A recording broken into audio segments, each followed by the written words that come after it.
Hey, we're Sam and Maya, and this is Shift Happens.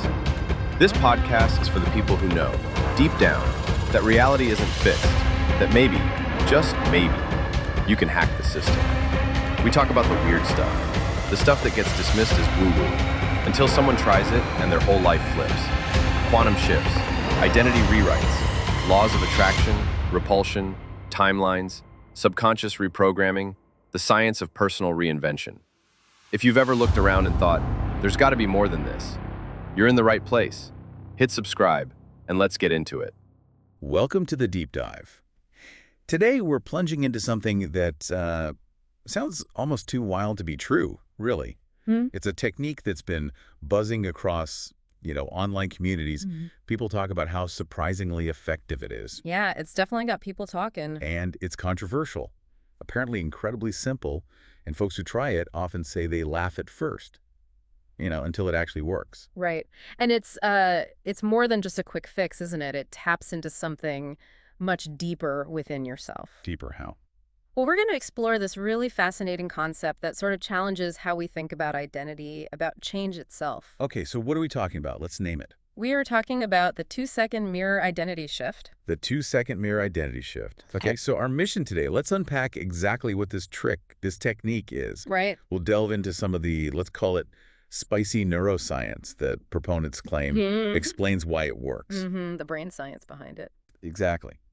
Touch on some personal experiences we've heard about, maybe identify common mistakes people make. Crucial. And finally, give you the step-by-step instructions. But we really encourage you to stick with us through the whole thing. Yeah, understanding the why is really important before you try the how. Right. That understanding seems key to actually activating it, as they say. That's the word they use, yeah. Activation. Okay, let's unpack this. So let's start with the core concept. It's gained a lot of traction online in self-development circles. It has. What exactly is this 2-second mirror technique? It sounds, well, incredibly simple.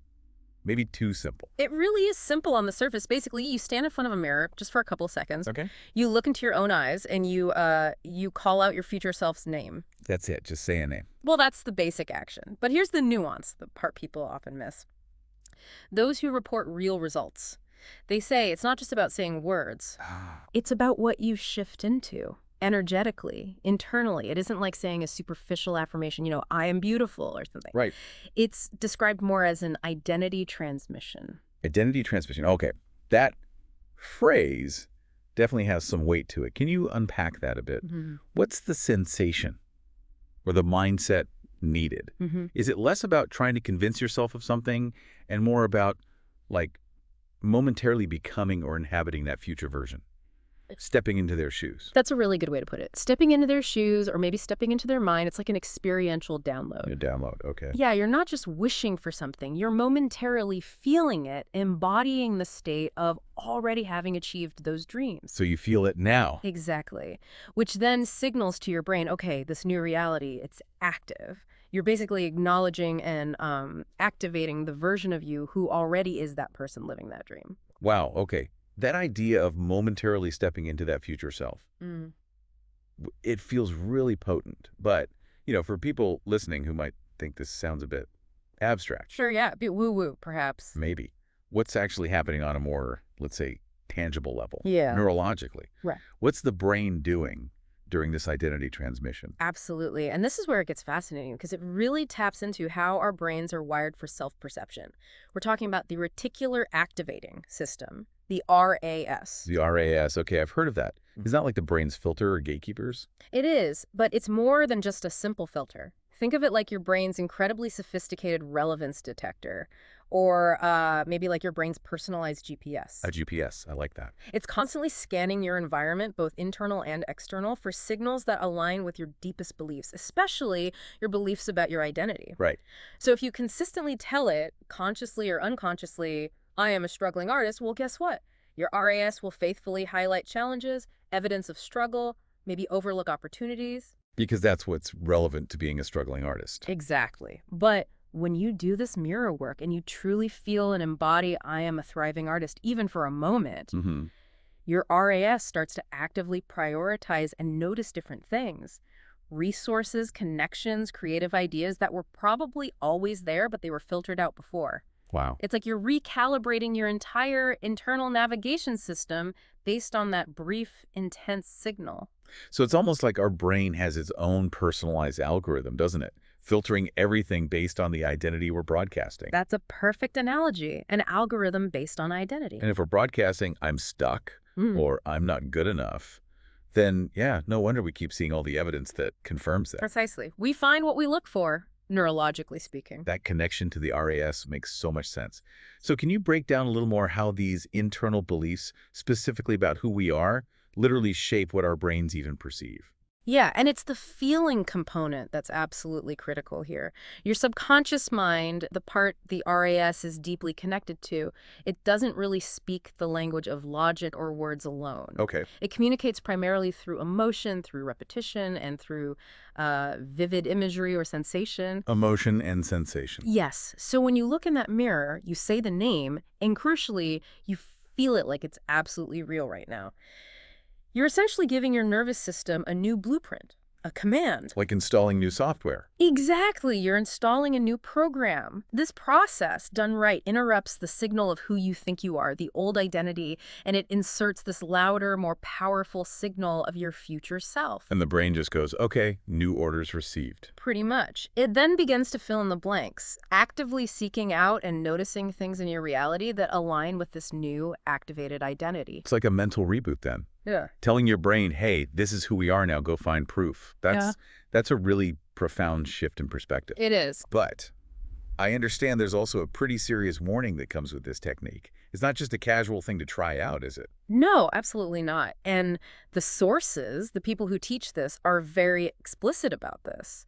This is not meant to be some fleeting trend or a game you play. Hey. You absolutely cannot fake this. You can't just mumble the words while you're distracted or thinking about your grocery list. Right. It requires focus. It requires embodiment, real presence. You know, many people try it and they report back, oh, I didn't feel anything or it didn't work. Yeah.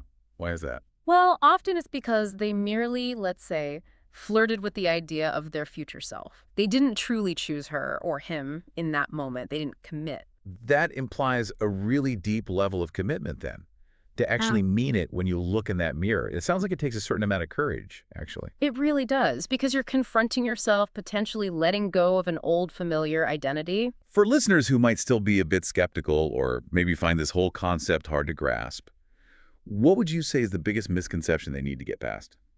I think the biggest misconception is that this is about trying to become someone you're not, like putting on a mask. Right. Faking it till you make it, maybe? Sort of, but it's deeper. It's actually the opposite. It's about revealing who you fundamentally already are, underneath all the layers of limiting beliefs, fears, and societal conditioning you've picked up. Revealing, not becoming. Interesting. Exactly. To truly shift, the instruction is often to look in the mirror like it's the very last time you will ever see the old you, the you that hesitates, the you that plays small. Wow, that's intense. The last time. It is intense, and it's scary, let's be honest. Because real identity shifts often mean letting go of parts of yourself, your comfortable excuses, your familiar limitations, sometimes even relationships or situations that just don't align with that new identity. That makes sense. The new you wouldn't tolerate certain things the old you did. Precisely.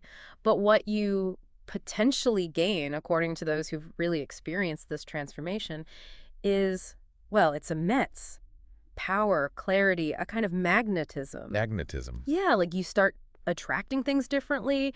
You stop sort of asking permission for the life you want, and you start walking into rooms, into situations like you already own it, because in that moment of activation, you do. Walking in like you own the place. Yeah. That's a powerful visual. Are there any specific stories or examples that really bring this home? Something that illustrates that immediate tangible shift people talk about? Yeah, there's a really compelling story that gets shared often about a friend of one of the originators. Let's call her Claire Rose for this example. Okay, Claire. So she was apparently having a total breakdown at like 2 a.m., just feeling completely lost, invisible, completely overwhelmed. Been there. Right, so she drags herself to the mirror, red-eyed, puffy, no makeup, just raw, and she looks herself in the eye and just whispers it. I'm already her. I am Claire Rose. And Claire Rose was the name she had given her future self. Exactly. This was the name representing her envisioned future self. You know, a best-selling author, living with an ocean view somewhere, a millionaire, glowing on stages, the whole vision. Got it. And reportedly, in that precise moment of saying it and meaning it, something physically shifted within her, like a heat wave washing over her. Tears started streaming, but she said they weren't tears of sadness. What were they then? Tears of remembering who she truly was beneath the struggle. And this kind of profound, almost physical internal shift is something we hear echoed in reports from people across many different walks of life who try this with real intention. Wow. Tears of remembering. That's incredibly evocative. So, okay, what happened next? Did she wake up the next morning and suddenly, poof, there's the ocean view? No, not quite like a magic wand, instantly changing external reality. But significantly, the very next morning, she apparently launched something big, a project or offer she'd been procrastinating on for months. So the action changed.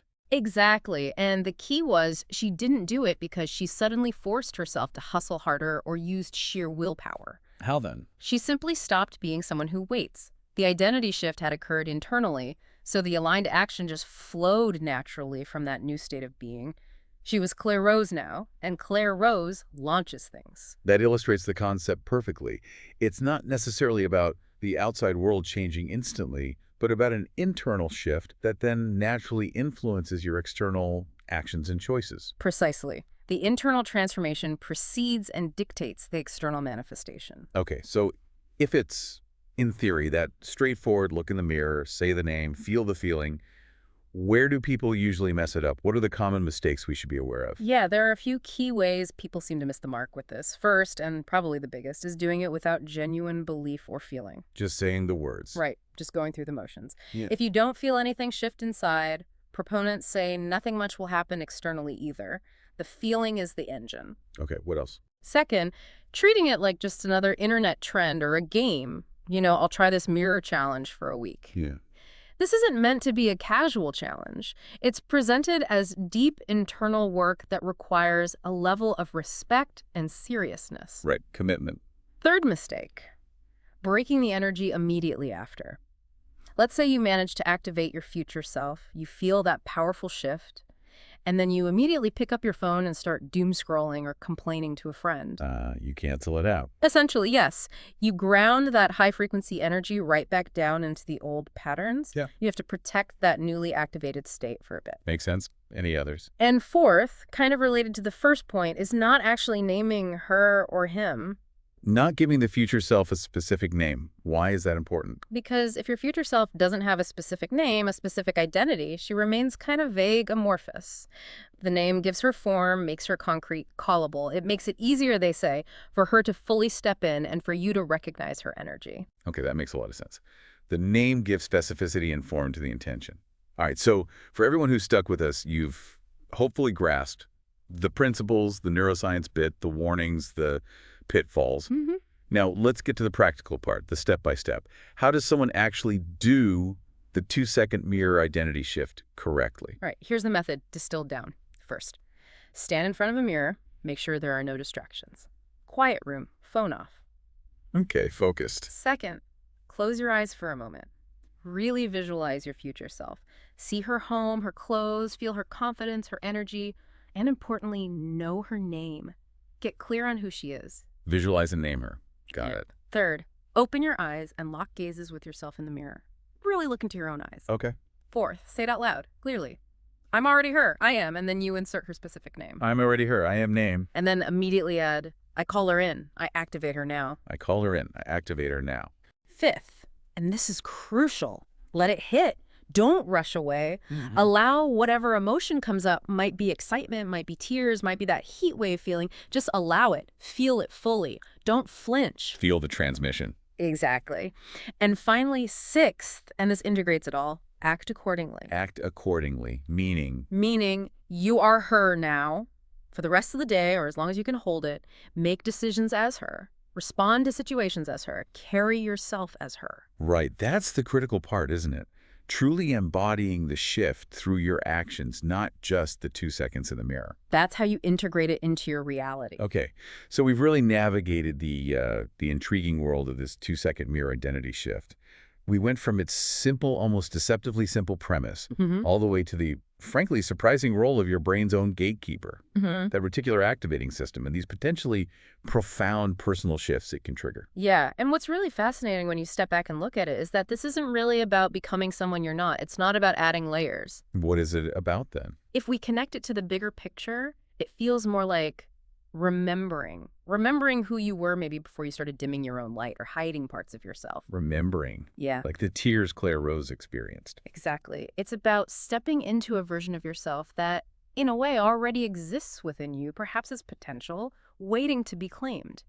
And this raises a really interesting question, doesn't it? Which is? How often are we out there chasing what we want, striving and struggling, when maybe the key isn't to chase, but to simply become the person who already has it, who already embodies it? The mirror's not lying.